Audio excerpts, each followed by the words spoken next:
बिस्मिल्लाहिर्रहमानिर्रहीम। अस्सलाम वालेकुम। कैसे वीवर्स आप लोग? अल्लाह ताला सबको खुश खुर्रम रखे और सब रहे महफूज अपने अपने घरों में। आज बहुत ही मज़ेदार किस्म का बीफ तैयार होने जा रहा है क्योंकि हम डालेंगे इसमें बैंगन। बैंगन और बीफ की ये रेसिपी हमने बहुत अरसे पहले बनाई थी जब हमारा चैनल भी नहीं था, तो वही हमें काफ़ी दिन से याद आ रही थी। तो हमने सोचा कि चलो उसको तैयार करते हैं, ज़रा लोगों के लिए नई रेसिपी होगी। ये बहुत ही लज़्ज़त भरी और ज़ायक़ेदार रेसिपी है। इसको हल्का मत लीजिएगा क्योंकि बहुत ही मज़ेदार बनेगी ये। हमने लिया है बड़ा सा पॉट और उसमें हम डाल रहे हैं ऑयल। अब ऑयल निकलता ही इतना हल्का-हल्का टिप्पा-टिप्पा है कि लेकिन ख़ैर डाले दे रहे हैं हम ऑयल, तकरीबन यूँ समझ लीजिए कि 4-5 टेबल स्पून के करीब हम ऑयल डालेंगे। ये हमारा ऑयल जो है वो बस डल जाए। कुछ नए स्टाइल में ये पकने जा रहा है जिसके लिए हमने बघार के लिए लिया है गार्लिक और जिंजर, जो कि हमने पीसेस में काट के रखा हुआ था ताकि हम फ़ौरन के फ़ौरन उसे अपने पॉट में डाल सकें। और ये अब हम बस डाले देते हैं। ये बात तो मैं दावे से कह दूं कि आप लोगों ने ऐसी मज़ेदार रेसिपी पहले कभी भी नहीं बनाई होगी और आज सिर्फ हमारे ही चैनल पे आपको ये रेसिपी मिलेगी। तो इसको ज़रूर बनाइएगा क्योंकि बहुत ही ज़ायक़ेदार और मज़ेदार है।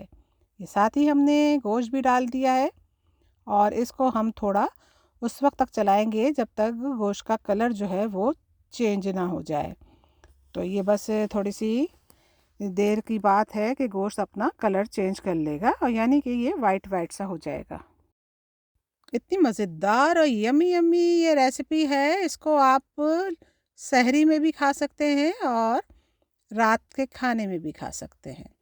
ये रेसिपी बनाने का मकसद ही यही है कि रमज़ान में जब रोज़े रख रख के मुंह का जायका जो है वो चेंज हो रहा होता है, यानी कि अजीब फीका फीका सा हो रहा होता है, तो उसमें ऐसी रेसिपी, ऐसे खाने जो हैं वो ज़बान का जायका बदलने के लिए बहुत मज़ा देते हैं। तो हमने भी उसी हिसाब से आप लोगों के लिए ये रेसिपी तैयार कर रहे हैं। और बस अब ये देखें, कलर चेंज होने के बाद जो है हम इसमें अनियन डालेंगे। ग्रीन प्याज तो हमने ये डाल दिया है जो कि चॉप है, और इसके साथ ही हम डाल देते हैं साल्ट को। साल्ट के लिए ज़रूरी नहीं होता कि हम उसकी क्वांटिटी आपको बताएं कि कितना डाला है, क्योंकि हर कोई अपने मनपसंद जायका रखना चाहता है और साल्ट डालता है। इसके साथ ही ये हम डाले दे रहे हैं रेड चिल्ली पाउडर। ये भी तकरीबन यूँ समझ लीजिए, अगर आपको ज़रा ज़्यादा मिर्चें चाहिए तो ज़रा ज़्यादा डाल लीजिए। हम थोड़ी कम खाते हैं तो इसलिए हमने कम डाला है। और उसके साथ ही ये हमने गरम मसाला पाउडर डाला है जो कि हाफ़ टेबल स्पून है। चिल्ली पाउडर भी हाफ़ टेबल स्पून ही था। तो ये बस हम थोड़ा सा मिक्स कर लें।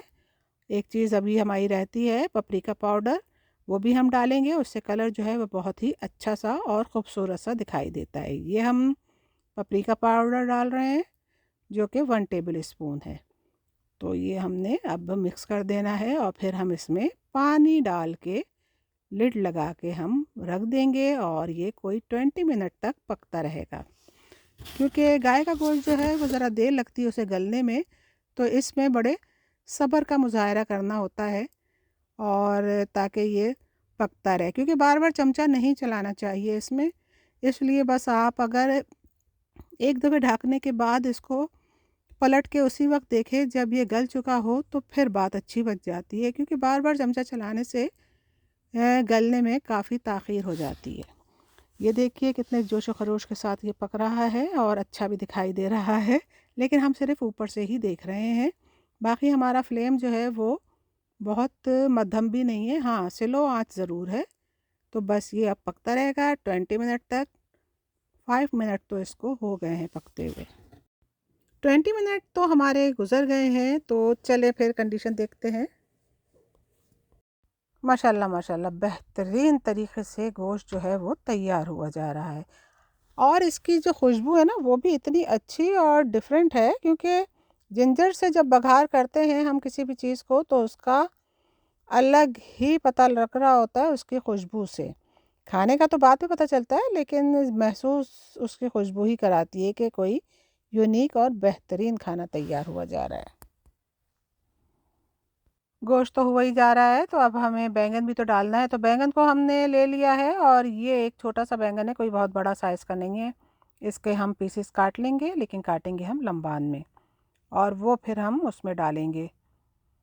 तो बस ये हम काटे लेते हैं और ये देखिए कि हमारे कट गए। देखें, छू मंतर हुआ और कट के आपके सामने आ गए। इतनी तेज़ी से कभी किसी ने काटे हैं, लेकिन नुसरत किचन में सब कुछ काम हो जाता है बहुत तेज़ी के साथ। तो चलिए आप लोग देखिए ये बैंगन हमारे अच्छी तरीके से, और यही बैंगन अब हम डाल रहे हैं अपने उस गोश्त में जो कि हमारा गल के तैयार हो गया है। सारे बैंगन हम इसी तरीके से डाल देंगे और फिर हम ढक देंगे। बैंगन जो होते हैं, ज़ाहिर है आपको पता ही है कि हलवा नुमा होते हैं पकने के बाद।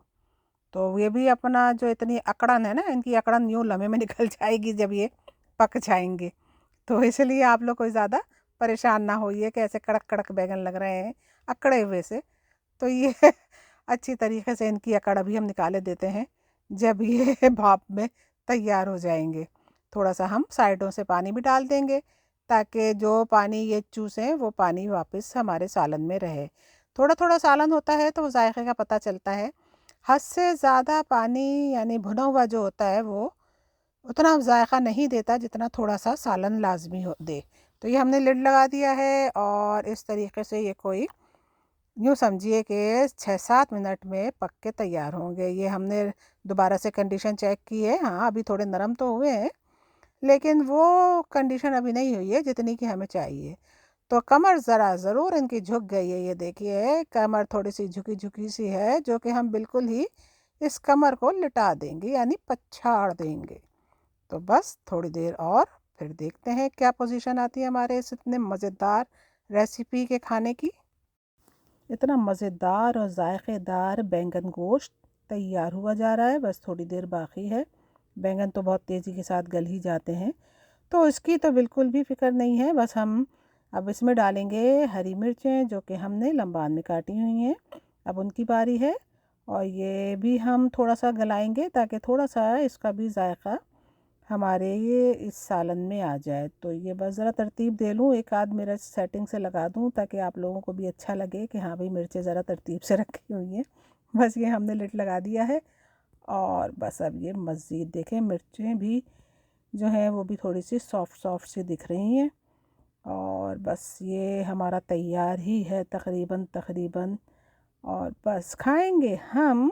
और रेसिपी को आप लोग ज़रूर फॉलो कीजिए क्योंकि इतनी मज़ेदार रेसिपी आपको कहीं भी नहीं मिलेगी। ये हमने डाला है थोड़ा सा मायोनीज़, इससे मज़ीद लज्जत में इजाफ़ा होगा। कैसी लगी आपको हमारी ये रेसिपी?